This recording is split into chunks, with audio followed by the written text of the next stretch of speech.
Les représentants du monde du football, mesdames, messieurs, on est réunis ce soir pour la remise d'un label, mais cette remise de label, c'est aussi la concrétisation d'un travail qui est exécuté bien en amont donc, du football féminin.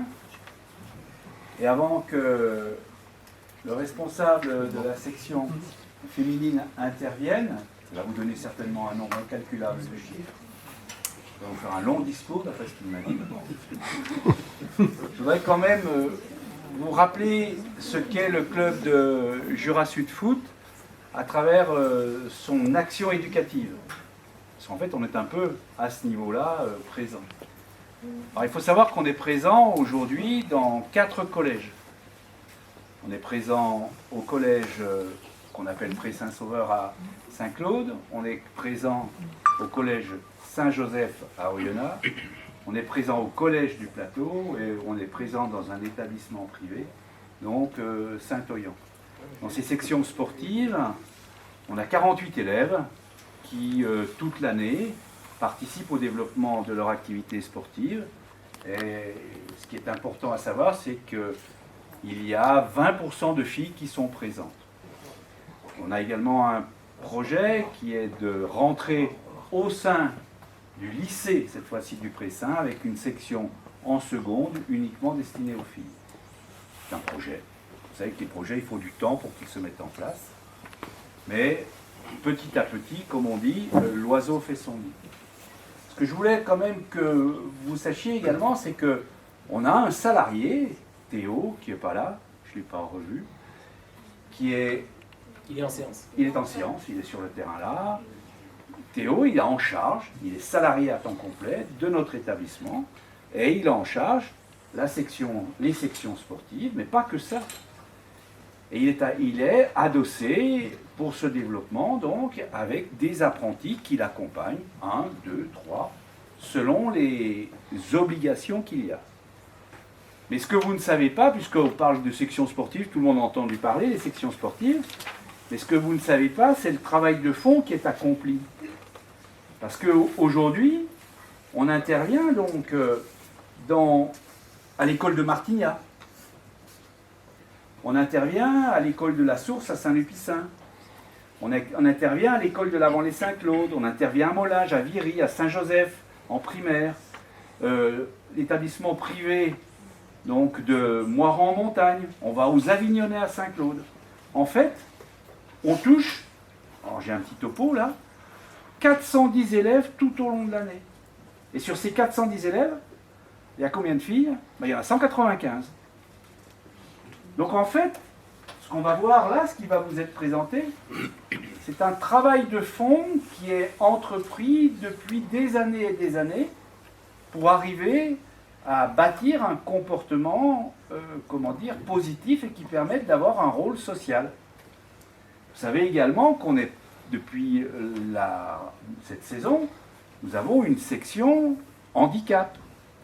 C'est-à-dire que nous accueillons toutes les semaines, le lundi soir, si ça n'a pas changé, donc des handicapés moteurs cérébraux qui viennent pratiquer le football et qui, je regarde Michel Sornet, et qui participent à des matchs. Et tout ça, comment le fait-on? On le fait grâce aux structures que mettent à disposition nos élus, et on doit rendre à César ce qui appartient à César. Ce que vous voyez là à côté, ce qui fait frémir de nombreux clubs professionnels, on a notamment le club d'Ajaccio quand il a visité tout ce qu'il y avait ici, c'est que la communauté de communes de Haut-Jura-Saint-Claude, dans le cadre de son souci de développement des bâtiments pour pouvoir mieux accueillir les filles, puisqu'on a créé des vestiaires féminines, la communauté de communes de Saint-Claude a mis 550 000 pour agrandir de 200 mètres carrés donc, ce bâtiment. Donc honnêtement, on se rend bien compte qu'on est bien loin du monde féminin. Mais on se rend compte aussi que notre rôle est en train de considérablement évoluer avec notre arrivée dans les écoles primaires, où on est très souvent recherché, mais manque de peau, on n'a pas assez de monde pour pouvoir, je regarde qu'une équilibre, on n'a pas assez de monde pour pouvoir couvrir toutes les écoles qui souhaiteraient qu'on vienne. Et tout ça, on le fait aussi grâce à Jura Sport Formation, parce qu'en formant de plus en plus d'apprentis, ces apprentis aujourd'hui, alors il y en a quelques-uns, là, j'en vois une grande, là, que je connais bien, là. Tous ces apprentis, aujourd'hui, ils ont acquis une compétence et sont en capacité de faire porter le club à un autre échelon. Alors, je pense que le représentant des sportifs va vous dire où on en est au niveau régional, puisqu'on est dans un championnat qui va bientôt, pour les féminines seniors, évoluer, hein, si je ne dis pas de bêtises. Mais c'est un travail qui est pour nous quelque chose qui est enclenché depuis de nombreuses années. Donc félicitations à tous ceux qui ont participé à ce travail, qui n'est pas terminé, hein, mais qui est le début d'une structuration. Et je pense qu'à un moment donné, eh bien, écoutez, on ira aussi bien voir une R1 masculine évoluer à un niveau régional tout à fait acceptable, hein, comme on viendra voir des féminines jouer dans un championnat régional. Voilà. Merci à vous. Président. Chère Marie-Christine, Monsieur le maire, bonsoir, hein. Souvent maintenant. Oui, bien. Bonsoir à toutes, bonsoir à tous. Bien sûr, tout ce que vous a décrit Jean-François, je le connais un petit peu, puisque Jura Sud est quand même cher à mon cœur, pas Jean-Jacques. Et puis, c'est le club phare de notre département. Et on doit aussi le souligner, parce qu'aujourd'hui, on est dans un club qui est en National 2 depuis 20 ans. Et ce travail, tu dis, c'est le foot féminin qui a eu beaucoup de travail, mais il y a eu beaucoup de travail au club pour arriver où il est. Et effectivement, aujourd'hui, on est là pour parler en premier du foot féminin. Le label qu'on va remettre aujourd'hui, il a été voulu par la fédération pour valoriser les clubs qui se structurent à travers le foot féminin. Vous savez, il y a, à la fédération, il y a 3 labels. Il y a un label jeune. Le club de Jura Sud est au plus haut niveau du label jeune. Ces labels sont valables 3 ans. Une durée de validité de 3 ans. Donc je crois que c'est l'année prochaine pour Jura Sud, je crois qu'on doit renouveler pour les jeunes. Les filles, c'est cette année, et donc c'est aussi une validité de 3 ans. Et puis il y a un label futsal. Dans le Jura, malheureusement, on ne pratique pas le futsal, ou très peu le futsal. On est le district récalcitrant, je vais l'appeler comme ça, de la Ligue, mais c'est comme ça. On a d'autres atouts, vous savez, puis on essaie de les valoriser. On a d'autres beaux atouts, on essaie de les valoriser.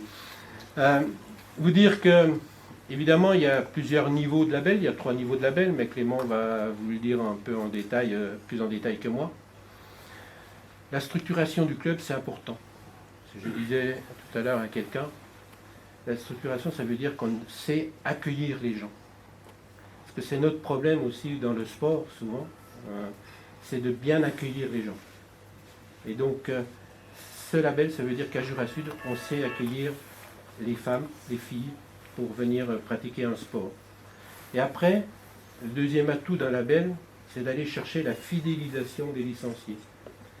Et si on a des éducateurs formés, si on a des personnes compétentes, qui savent répondre aux attentes des licenciés, parce que trop souvent, on a des personnes qui répondent à leurs propres attentes.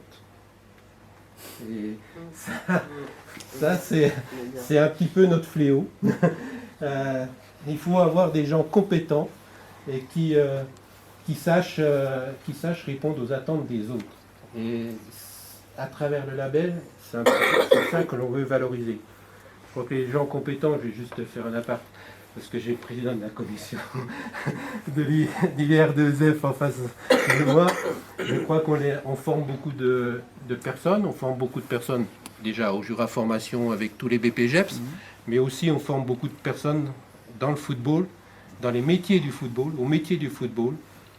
Vous aussi, là, le club est exemplaire parce que vous avez quand même 2 voire 3, même plus que ça, je vais sûrement l'oublier, mais j'ai déjà cité Valentin. Comment ne pas citer le bel exemple de Valentin, mais vous avez Samy qui est sur la même route, vous avez Baptiste qui est sur la même route, et puis j'en oublie peut-être d'autres. Je crois que le club dans la formation, il il sait faire. Il sait que c'est par la formation, par les compétences, qu'on saura bien travailler, que ce soit pour le foot des jeunes, que ce soit pour les filles. Et ça se traduit dans nos clubs jurassiens par... on est, encore une fois, le district qui a le plus fort pourcentage de licenciés féminines. On est à 14,5%. J'en parlais hier avec le directeur technique adjoint de la fédération. La fédération elle est à 10,2% en moyenne. Et la Ligue est à 10,5%. Nous, on est à 14,5%. Vous voyez qu'on a aussi des atouts, si on ne fait pas du futsal, on sait aussi s'ouvrir au public féminin. Et je vais envoyer un petit message, on n'a pas besoin de loi sur la mixité pour s'ouvrir au foot féminin. Je crois que ça, c'est un état d'esprit, c'est tout qu'on doit avoir. Hein. En tout cas, je ne vais pas être plus loin. Un grand merci au club de Jura Sud pour ce qu'il fait. Un grand merci aux éducateurs et aux personnes qui travaillent pour le féminin. Et puis, vraiment, félicitations à vous les filles. Je crois que vous faites plaisir, j'espère. Hein, je sais pas. Vous êtes un peu stressé là, mais j'espère que vous faites plaisir sur les terrains, vous faites plaisir à l'entraînement avec vos coachs. Et puis, soyez fiers de porter les couleurs de Jura Sud et du Jura en général sur tous les terrains. Bravo à vous. Donc Mathieu Morel, je suis responsable du pôle féminin et j'ai en charge l'équipe senior féminine. C'est la première année que j'ai ce rôle-là, donc je ne suis pas trop à l'aise comme vous pouvez le voir. Je vais vous parler un peu de ce qui se passe au niveau du pôle féminin et ce qu'on met en place durant la saison. Je voulais dire aussi que j'étais très heureux et fier d'être ici pour cette remise de label. Concernant le programme de travail éducatif, comme l'a dit Clément, on le met en place à travers l'EPF et d'autres actions pour sensibiliser les jeunes. Ensuite, au niveau des encadrants, ils suivent une formation soit sur la saison, soit sur des modules qui sont proposés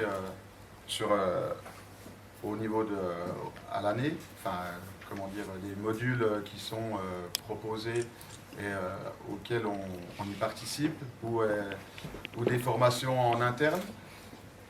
Ensuite, sur le projet, sur le travail sportif, donc on a pour objectif d'avoir une équipe U9, puisque c'est la base du pôle, donc il faut qu'on arrive à créer cette équipe-là, et il nous manque pas beaucoup de joueuses à ce niveau-là. Donc on va y travailler avec les interventions dans les écoles, etc. Je crois que ce soir, si vous voulez, par ces temps agités à la Fédération française de football, quand vous ouvrez les médias, eh bien tout de suite on en parle. Il est extrêmement réconfortant d'être au cœur de ce qu'est le football en France.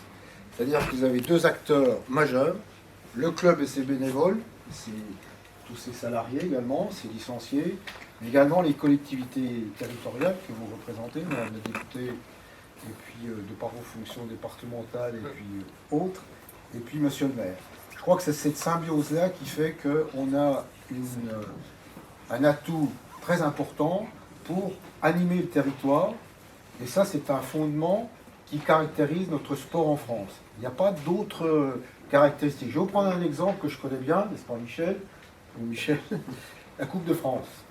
Hein, on a 7382 clubs inscrits, essentiellement des clubs amateurs, et il n'y a pas d'équivalent au monde. C'est-à-dire qu'au niveau des coupes nationales, ça veut dire qu'on a dans notre pays la possibilité pour un club amateur d'arriver à très haut niveau et d'inquiéter les équipes professionnelles, comme ce fut le cas récemment contre Ajaccio, par Jura Sud, et ça c'est fondamental. Et vous avez développé au sein de vos interventions l'aspect éducation, formation et structuration. Je crois que ces trois atouts sont fondamentaux pour le développement d'un club. Et Jura Sud l'incarne à très haut niveau, parfaitement, parce que Vous êtes au niveau du foot amateur le club le plus hiérarchiquement le plus élevé actuellement. Et c'est un signe, c'est même un gage pour la pérennité du club. Et là, les élus que vous êtes peuvent avoir totalement confiance dans les dirigeants du club parce qu'ils ont la capacité de se renouveler, d'innover et d'avoir une gestion très précautionneuse dans des moments difficiles, parce qu'on sait très bien que l'argent ne coule pas à flot. Donc ça me paraît fondamental. Et Michel, tout à l'heure, y a fait allusion.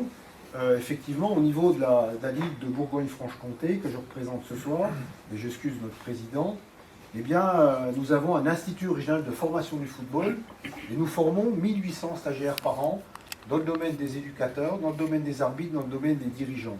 Et ça paraît être assez caché, entre guillemets, pas assez révélé, mais c'est un fondement par rapport à ce qu'on doit faire, nous, institutions, tant départementales, régionales que nationales, pour aider les clubs, parce que le club, c'est le lieu de vie. C'est là où va s'exercer, et vous en êtes les témoins vivants ce soir, mesdemoiselles et mesdames, parce que le foot se développera grâce à vous, par vous et avec vous. Et que, tout à l'heure, Michel en parlait de la mixité, effectivement, vous aussi, M. Charnet, c'est qu'on devrait dépasser ces clivages-là, et le football, c'est un sport universel, qu'il soit pratiqué par une femme ou par un homme, il n'y a pas de différence, sauf tous ceux qui veulent bien accorder ces différences, mais le souci au final, c'est que chacun trouve du plaisir dans sa pratique sportive. Et ça, c'est fondamental.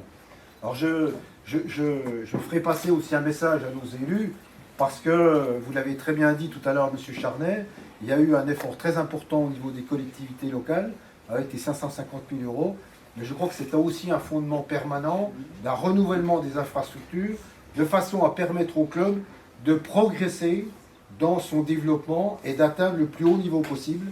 Et ça, vous êtes des acteurs très importants par rapport à ce message-là, au niveau des subventions comme des infrastructures, n'est-ce pas? Mais je crois que vous avez compris le message.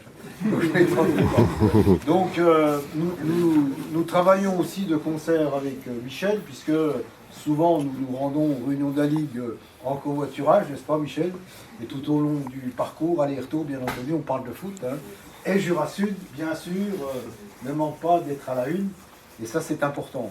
Et puis, vous l'avez dit tout à l'heure, Valentin, d'autres éducateurs sont des témoins vivants de ce que peut être une association entre le club qui a des besoins et des institutions départementales, régionales et fédérales qui doivent répondre à ces attentes en matière de formation, de structuration, de conseil et d'aide. Et là, vous savez que vous pouvez compter sur nous. Donc, ce soir, moi, c'est un immense plaisir de vous voir parce que quand on regarde les journaux, je reviens à ce que je disais en préambule, tout de suite, c'est le football, machin, etc., le Neymar qui est blessé, enfin bref, les contrats, etc. Et puis ce soir, c'est le vrai football qu'on aime et qui draine auprès de l'ensemble de la population. On le voit bien, quand Jura Sud se distingue, c'est toute la région qui en profite. D'ailleurs, vous vous souvenez, madame la députée, nous étions ensemble à Louan, à la côte Saint-Étienne, on a bien vu l'immense majorité des spectateurs qui étaient derrière le club, et ça c'est formidable.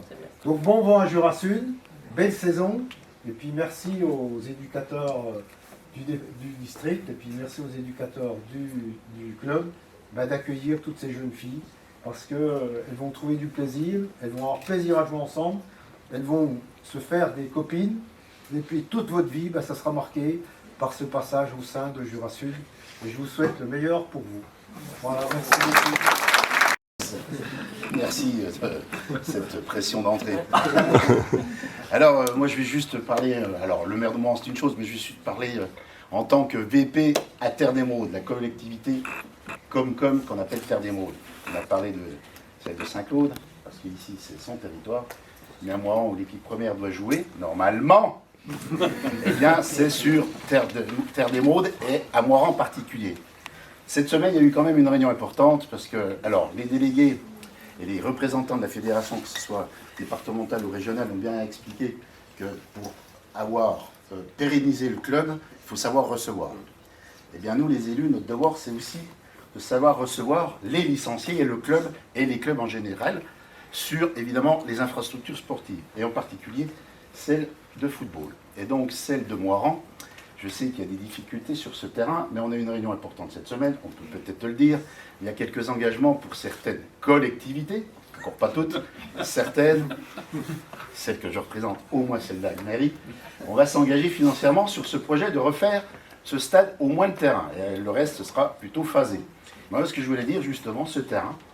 Et puis, un petit dossier supplémentaire, c'est le terrain 5, foot 5. Et là, ceci, je suis tout seul à prendre la part, et c'est acté et engagé. Donc ça, c'est déjà pas mal. À Moirans, en montagne, à côté du stade. Comme ça, c'est dans l'infrastructure globale. Et ce terrain, je voudrais quand même rajouter que, évidemment, c'est pour le club de Jura Sud, mais d'autres, parce que c'est un investissement intercommunal.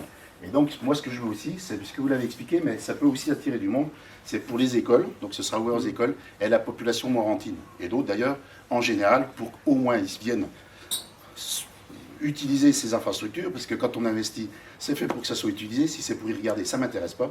Et donc, ce sera ouvert aussi à la population, et qui peut aussi drainer sûrement des vocations footballistiques, et au moins dans le sport. C'est plutôt, en tant qu'élu aussi, ma responsabilité. Et puis après, ce que je voulais dire aussi, c'est évidemment quand le stade, le terrain sera de cette qualité attendue, eh bien, j'espère qu'avec les éducateurs, que ces jeunes filles viendront jouer sur ce terrain. Et ça, c'est le souhait que je veux. Et donc, les vœux sont évidemment finis, parce que c'était le mois de janvier, mais on est encore avant fin février, c'est le vœu que je vais faire. Bravo à tous. Attendez. On n'a pas souvent l'occasion de le voir. Moi, je le vois un peu plus souvent. Bon. Avant le Tour de France, c'est important, une plateforme qu'on appelle Airfit, un Airfit, c'est-à-dire c'est une plateforme pour faire des appareils de step, de récupération d'élongation,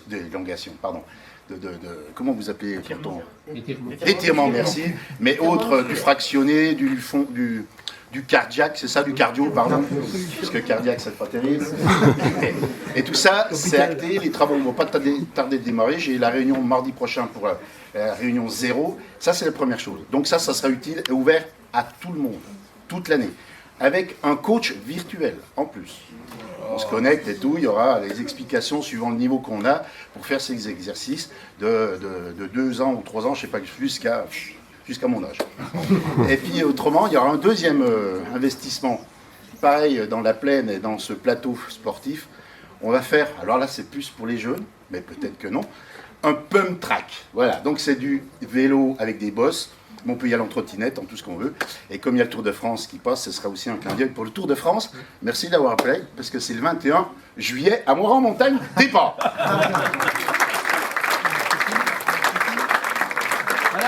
Bien. Quand on parle en dernier, il n'y a plus rien à dire. Je voulais juste excuser Clément Pernaut, le président du département, qui ne pouvait pas être là ce soir, mais qui était bien présent à notre réunion d'avant-hier pour parler du stade de Moirans en montagne. Voilà, parce que c'est le stade de Moirans en montagne. J'espère que ça ne fait plus aucun doute et que tout le monde a bien compris qu'il ne peut pas. Ça sera un stade à vocation départementale, mais il se situera à Moirans en montagne. Voilà, on est très clair. C'est parfait. Mais quand les choses sont dites, c'est beaucoup mieux. Hein. Alors, 2 points sur lesquels je voulais rebondir. Bon, vous avez fait allusion à des problèmes, des tumultes au niveau de la Fédération française de foot. Vous voyez, finalement, il peut se passer tous les orages ou toutes les tempêtes qu'il se passe au niveau national, ça ne change rien à l'état d'esprit des clubs locaux. Et je trouve que ça, c'est rassurant. Voilà. Je voulais juste, si on peut faire passer un petit message à la ministre des Sports, elle fait ce qu'elle veut avec le président de la Fédération de foot. Nous, on ne changera pas, c'est une réalité. Non mais voilà, j'aime bien dire les choses. Je pense exactement comme Michel, la pire des choses, ce serait qu'on soit obligé de légiférer, de faire une loi par rapport à la mixité dans le sport. C'est une ineptie totale. Aujourd'hui, les choses se font. Alors, on a naturellement, les femmes prennent une place. D'ailleurs, on le voit bien ce soir. Ce label il est attribué aux équipes féminines. Elles sont présentes, elles sont là. Moi, je les vois sur le terrain. Et je trouve que c'est rassurant de voir ça. Nous n'allons pas légiférer. On va mettre un quota. Et ça veut dire que si les femmes dépassent ce quota-là, elles seront pénalisées. Enfin, arrêtons le délire. Les choses se font naturellement. C'est vous la relève, mesdemoiselles, pour l'avenir du foot féminin. Ça, c'est une évidence. Il y a un petit point que tout à l'heure dans les propos de Jean-François, je voudrais rebondir dessus. C'est bien de donner envie, c'est bien d'accueillir. L'accueil est fondamental. Mais, et j'ai toujours insisté là-dessus, je suis un peu répétitive en vieillissant, mais il faut conserver, il faut fidéliser. C'est la priorité. Parce qu'on perd beaucoup d'énergie à aller chercher, et on mettrait peut-être un peu moins d'énergie à fidéliser. Je pense que c'est vraiment important, mais c'est vrai pour le foot féminin, c'est vrai pour le foot masculin. Pour tous les sports en général, la fidélisation, on n'est plus dans une société où la fidélisation est malheureusement un marqueur. Aujourd'hui, il y a du zapping. Et moi, je serais ravie que ces jeunes-là qui ont commencé il y a quelques années, et je trouve que le bel exemple, c'est notre intervenante tout à l'heure, avec la longévité qu'il a fait dans le club et sa volonté de s'engager auprès des féminines, je pense que c'est très bien. Je vais clore le sujet sur le stade. Bon, j'ai bien précisé qu'il sera mort en montagne. Il faut vraiment qu'on y aille et c'est important. On va essayer de trouver des leviers. Mais j'attends aussi, parce que avec Michel, on a un contact assez régulier. Je vous vois moins souvent. Donc je vais en profiter pour vous dire ce que j'ai un peu... Il faut aussi que les instances fédérales, elles l'accompagnent, Michel, quand il demande une dérogation pour quelque chose de précis. Si on demande une dérogation, c'est jamais par plaisir. C'est parce qu'il y a un besoin instantané, spontané, pas durable. Il faut que vous accompagniez ces clubs-là quand elles sont dans l'incapacité ou dans l'impossibilité de se mettre immédiatement aux normes. Alors, avec des délais, il ne faut pas que ce soit durable. Mais de grâce, soyez un peu patients, indulgents avec Jura Sud, on en a besoin. Et puis, si vous avez quelques subsides, au niveau de la fédération, il ne faudra pas hésiter à venir nous accompagner. On prendra tout ce qui nous arrivera. Mais même des petites sommes, hein, des 10 000 comme ça qu'on peut trouver, on est preneur, on a besoin de tout. Non mais avant de parler de 100 000, on va déjà pas faire peur à tout le monde, on va déjà parler de petits montants. Voilà. Non, plus sérieusement, je pense que c'est vraiment important qu'on arrive à aboutir sur ce projet-là. Il est essentiel et fondamental. On ne va pas rejouer la série de la dernière Coupe de France ici, même si tout s'est bien passé. Franchement, les bénévoles ont fait un boulot. Moi, j'ai trouvé ça exemplaire de la part des bénévoles, donc du club. La structuration a bien tenu. Et je vais terminer en vous faisant une confidence, mesdemoiselles. Aujourd'hui, chaque fois que vous êtes sur un terrain de foot, vous voyez, j'ai un certain âge avec mes cheveux blancs, avec voilà. Hein, je suis une vieille dame, bientôt. Pas encore une très vieille, mais une vieille dame. Bon. Eh bien, chaque fois que vous êtes sur un terrain, vous réalisez quelque part mon rêve de jeune fille. À l'époque de ma jeunesse, il n'y avait pas d'équipe féminine. Et ça a été mon grand désespoir pendant des années. Donc, allez-y, prenez du plaisir, montrez aux équipes masculines que vous avez les mêmes capacités, je n'en doute pas une seconde. Et ce label va vous accompagner et vous encourager. Bravo à vous. Bravo. C'est pas fini. Je peux en faire une dizaine si tu veux. Merci. C'est bon, Dominique ? Ah non.